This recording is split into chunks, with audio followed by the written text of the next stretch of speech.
Tat Hashem, nous sommes parashat Tazria Metzora. Tazria Metzora, c'est deux parachutes qui viennent toujours ensemble. Presque toujours. Il y a quelques exceptions dans des années embolismiques.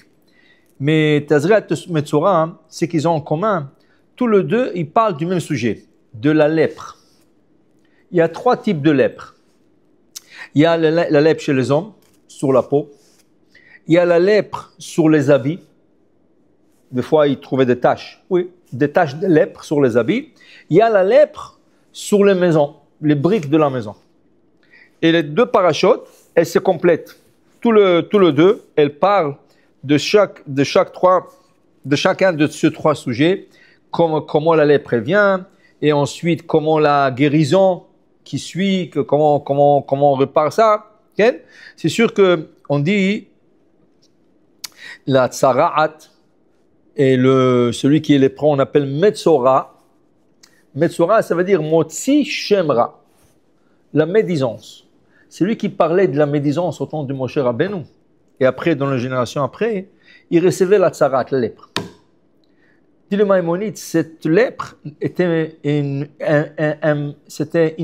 un plaie miraculeux. Aujourd'hui, si tu mets la lèpre, tout le monde va être rasvesham lépreux. À l'époque, les gens ne parlaient pas les gens arabes. Et ceux qui parlaient recevaient la lèpre. Et après, voilà, la Torah dit comment guérir de cette lèpre. Mais en parlant la shonara. Mais quand tu dis aux gens, pourquoi tu parles la shonara? Ils disent, mais je te promets, je te jure sur la Torah, je dis 100% de vérité. Mais justement, le 100% de vérité, c'est la shonara. De rapporter un fait qu'on a vu avec nos yeux à 100%, sans ajouter un détail, c'est la shonara. Alors, qu'est-ce qu'il y a? Il y a quelque chose qui est pire que la shonara. C'est Motzi Shemra. Qu'est-ce que ça veut dire Motzi Shemra? Il y avait une vraie histoire. Un rabbin qui venait d'Israël, en Brésil. Il est venu pour un collecte. Il a une yeshiva. Il est venu pour un collecte. Il a parlé au Gabaïm. Il a dit, écoutez, Shabbat, je vais être là avec vous. Est-ce que c'est possible de faire un ramasse de fonds? Oui, bien sûr, monsieur le rabbin. Oh, vous avez une bonne yeshiva, ça a l'air de... Non. Shabbat. Il arrive Shabbat. Là, on a lu le Sefer Torah. Et il fait son discours. Et il voit les gens sont bien intéressés. Comme ça, il bouge la tête. Hein? Et le Gaba, il dit, voilà, monsieur le rabbin qui vient de vous présenter son discours et tout ça. Et il est là pour une yeshiva, une bonne cause. Il a une yeshiva. Qui sait qui aimerait être le premier à lui donner un don? Voilà. Personne ne répond. Rabotaï, soyez généreux. Voilà. Et l'autre, il a fondu. Mais qu'est-ce qui se passe? Alors il dit au Gabaï, je ne comprends pas, les gens étaient intéressés, tout ça. Quand je leur parlais vendredi, ils ont dit oui. Et là, personne. Alors le Gabaï dit, je ne sais pas. Laisse-moi vérifier quelque chose. Le Gabaï, il va chez le premier, il dit, Jacob, qu'est-ce qui se passe? Toi, tu donnes tout le rabbin, qu'est-ce qui se passe? Pourquoi tu ne donnes pas? Écoute-moi, moi, je ne donne pas de gens qui volent de Sefer Torah. Celui-là, il a volé un Sefer Torah, je ne lui donne rien. Ah, qui a dit ça? Écoutez, moi, j'ai de bonnes sources. Alors l'autre, il retourne chez le rabbin, il dit, écoutez, monsieur le rabbin, tu m'as eu. Il dit, qu'est-ce qu'il y a? Il dit, je viens d'apprendre, tu as volé un Sefer Torah, et maintenant tu viens ici pour ramasser des fonds. Il dit, quoi? Excuse-moi, moi, j'ai volé un Sefer Torah? Qu'est-ce qui t'a dit ça? Il dit, voilà Jacob, il est là, il vient de me dire ça. Alors il s'adresse au monsieur Jacob. Vous me connaissez? Il dit non. Alors comment vous dites que j'ai volé un Sefer Torah? Alors c'est pas moi qui l'a dit. Alors qui c'est qui l'a dit? Il a dit non, c'est Jojo. Juste en arrière de moi, Jojo il me l'a dit. En venant à la synagogue, il me l'a dit. Ah. Alors il va chez Jojo. Monsieur Youssef, dis-moi, tu me connais? Il dit non. Il dit alors comment tu dis que j'ai volé un Sefer Torah?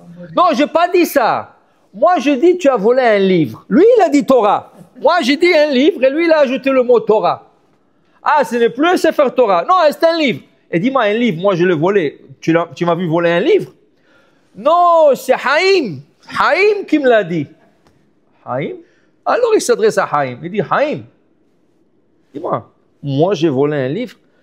Il dit, moi, je n'ai pas dit ça du tout. Il dit, qu'est-ce que tu as dit? Il dit, moi j'ai dit, le discours que vous venez de faire, vous l'avez volé d'un livre que j'ai acheté en Israël.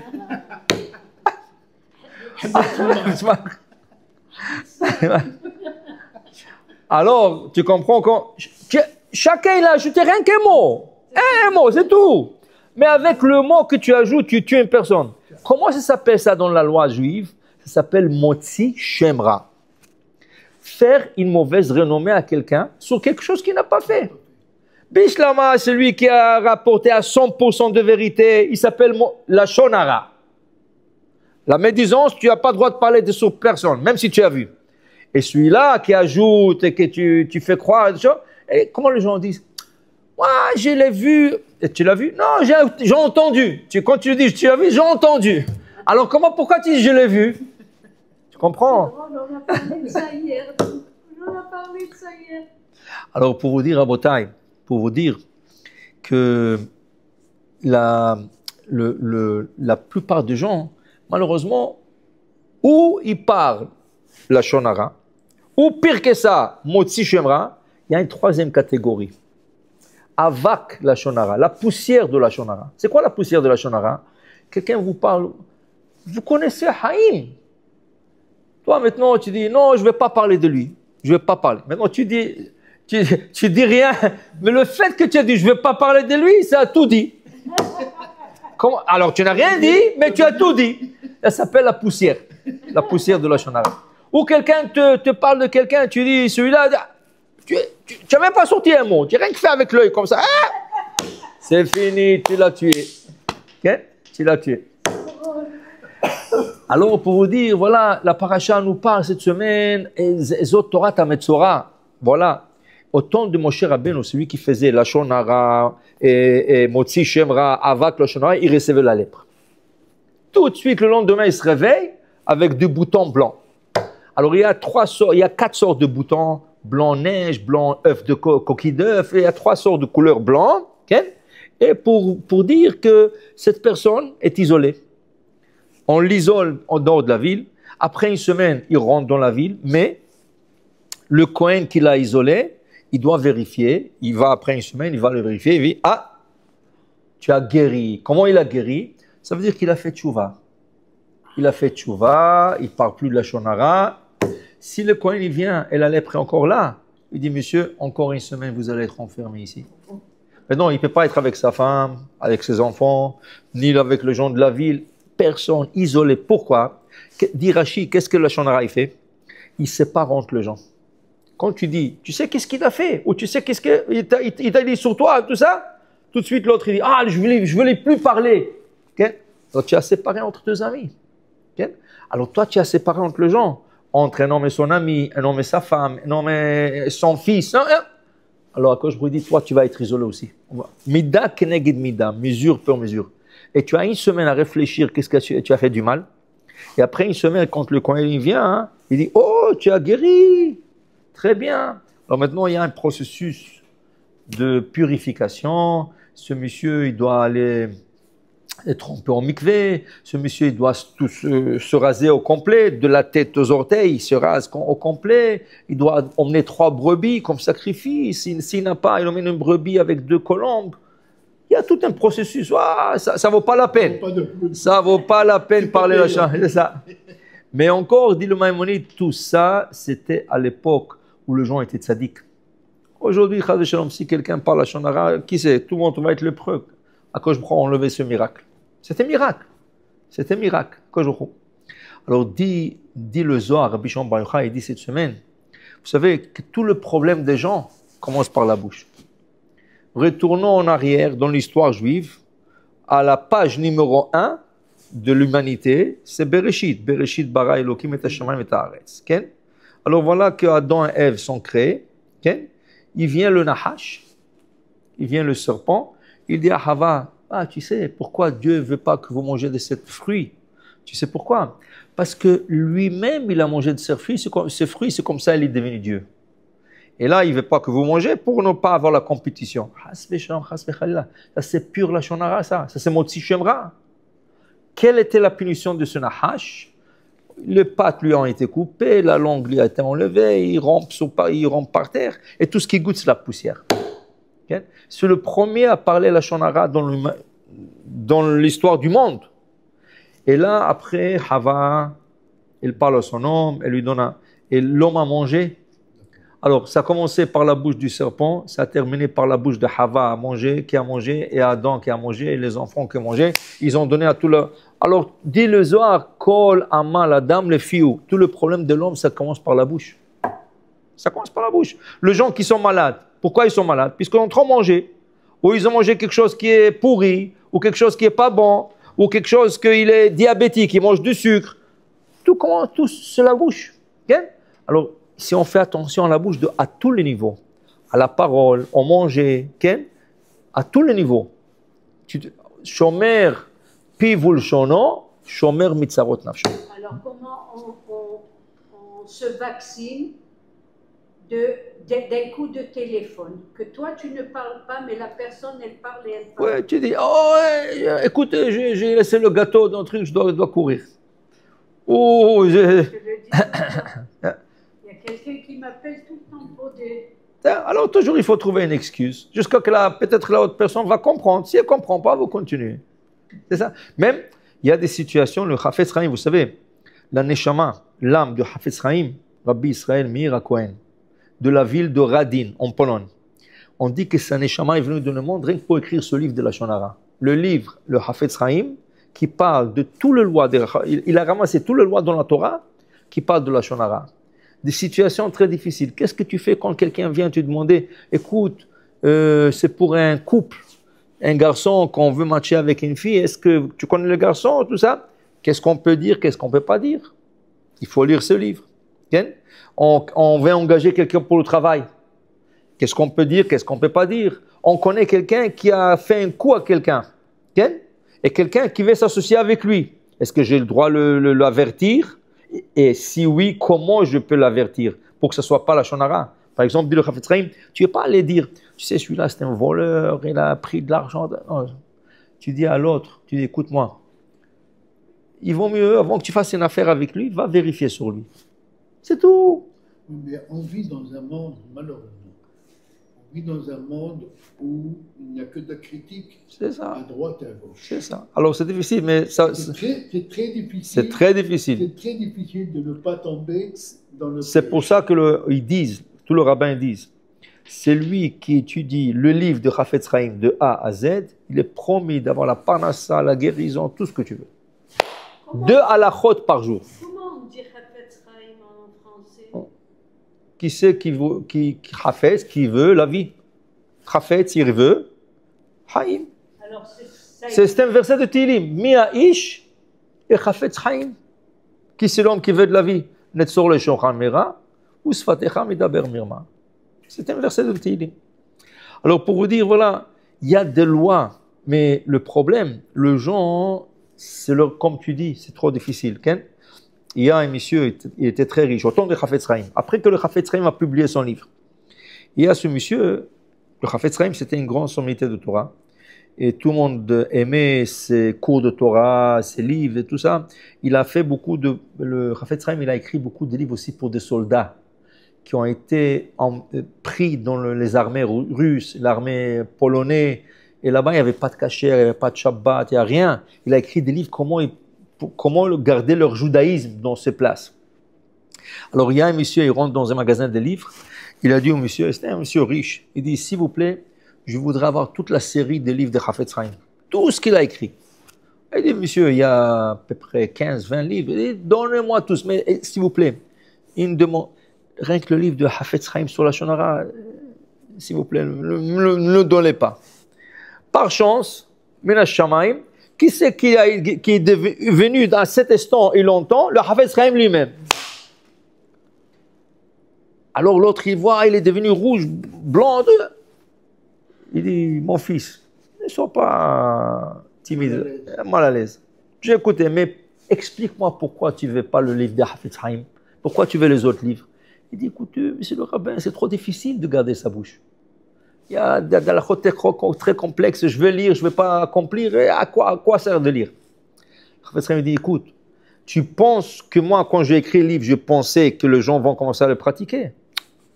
Jamais de la vie, c'est trop difficile.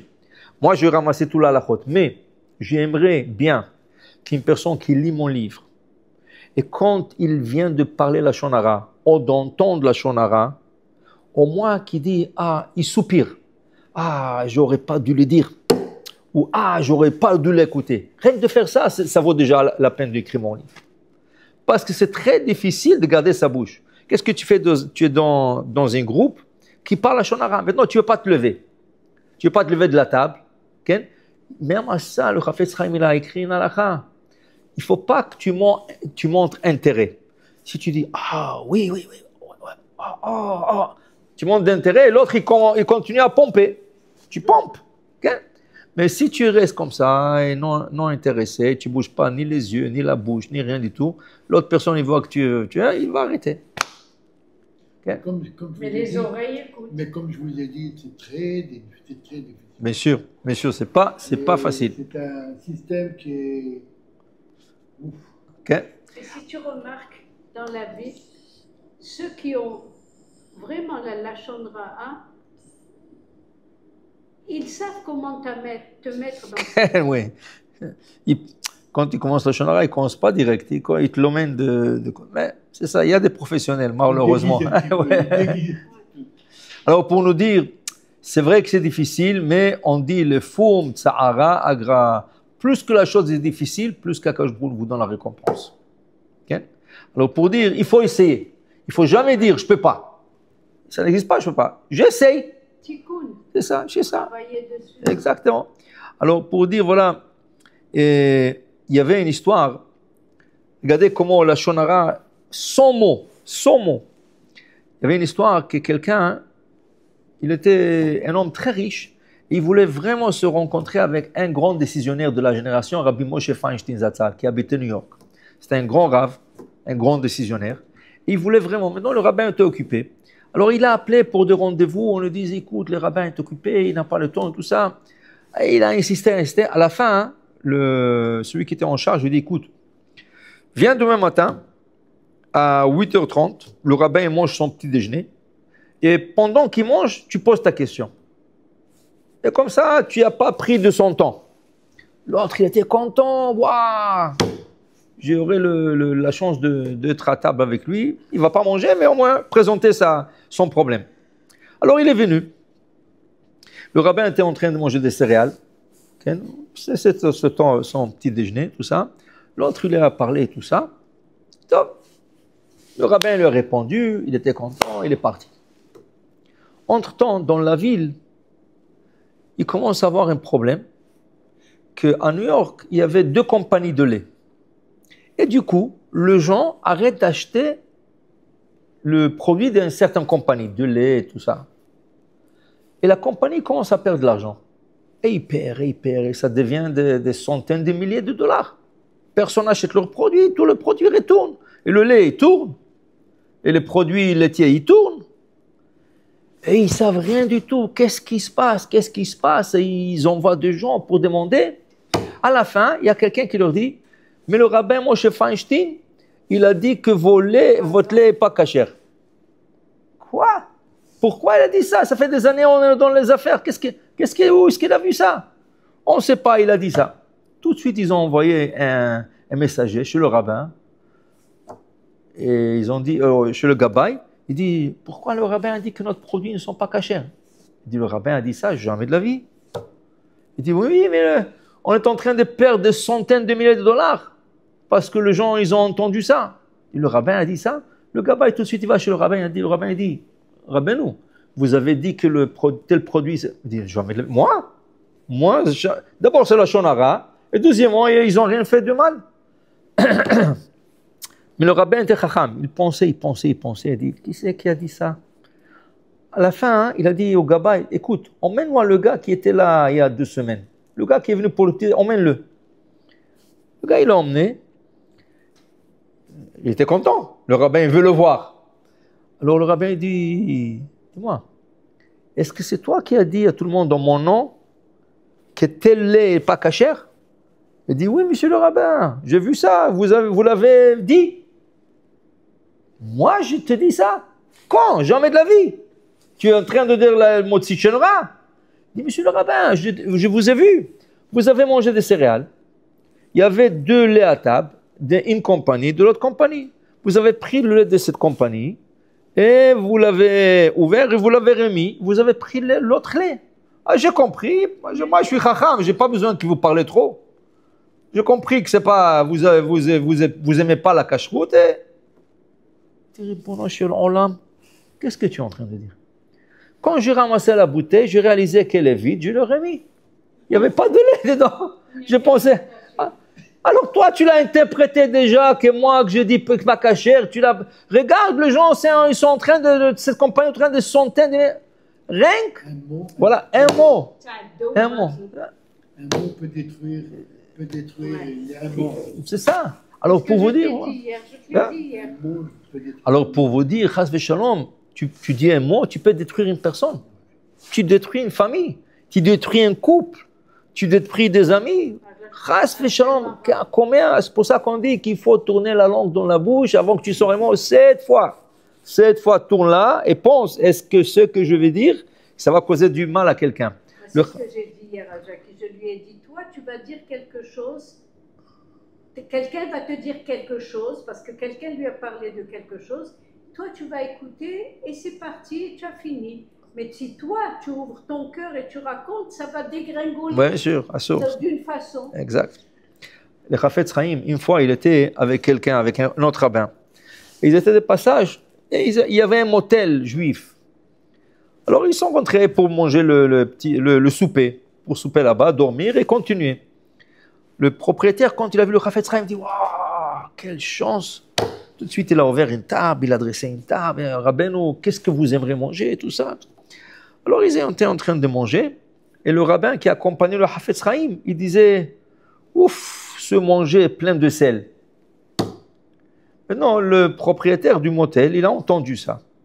Le Chafetz Chaim, il s'est énervé. Il a dit « Pourquoi, Hachem, tu me l'as fait? Pourquoi tu m'as accompagné avec un gars qui parle shonara ?» Alors l'autre, il dit « Rabbeinu, qu'est-ce que je dis? J'ai dit, il y a trop de sel. » Il dit « Oui, mais tu viens de tuer une femme. » Il dit « Moi, qu'est-ce que j'ai fait? » Il dit « Tu vas voir, qu'est-ce que tu as fait. » Il dit « Viens avec moi. » Le Chafetz Chaim l'a emmené à la cuisine. Qu'est-ce qu'ils sont en train de voir? Le propriétaire en train de crier sur la madame qui a cuisiné. « Quoi, tu as mis trop de sel? Et c'est le Chafetz Chaim, tu n'as pas honte. » Mais cette madame était veuve. Elle dit, voilà, regarde, il est en train de la crier, elle est en train de pleurer, il va la jeter du travail, tu l'as tuée. Elle dit, mais qu'est-ce que j'ai dit, tu sais? Je dis, oui, mais tu l'as dit au mauvais moment, voilà, tu as tué une femme. Et il aurait pu résoudre ce problème, il met une pomme de terre, la pomme de terre absorbe le sel, il a fini. C'est l'effet de... Truc marocain, ouais. Alors pour vous dire, voilà combien il faut faire attention. Faire attention de ne pas parler trop, tout ça. Comme il dit dans le Maxime de Père, à la fin du premier chapitre, il dit, le fils de Rabban Gamliel dit, Lo matzati la gouf tov mishtika. Le meilleur remède pour le corps, c'est le silence. Le silence est l'or, la parole est l'amour. Voilà, exactement. Pour dire que le silence, tu ne peux pas te tromper. Okay? Mais tu parles, tu peux parler, tu peux glisser. Donc pour nous dire, voilà, alors ça prend 2 parachutes comme ça. Tazria et Metzora. Dans Tazria, ça part de la lèpre. Dans Metzora, ça part de la guérison, comment guérir de la lèpre. Okay? Alors pour dire que les 2 parachutes sont importantes, et la halachot aussi sont importants, mais il ne faut pas avoir peur. Il faut les étudier. Et au moins, comme dit le Chafetz Chaim, si on n'a pas la chance de dire, ah, j'aurais pas dû le dire, j'aurais pas dû écouter. Okay? Ça c'est, si on est arrivé à ce niveau déjà on est déjà à un bon niveau. Baruch Adonai le'olam, amen ve amen.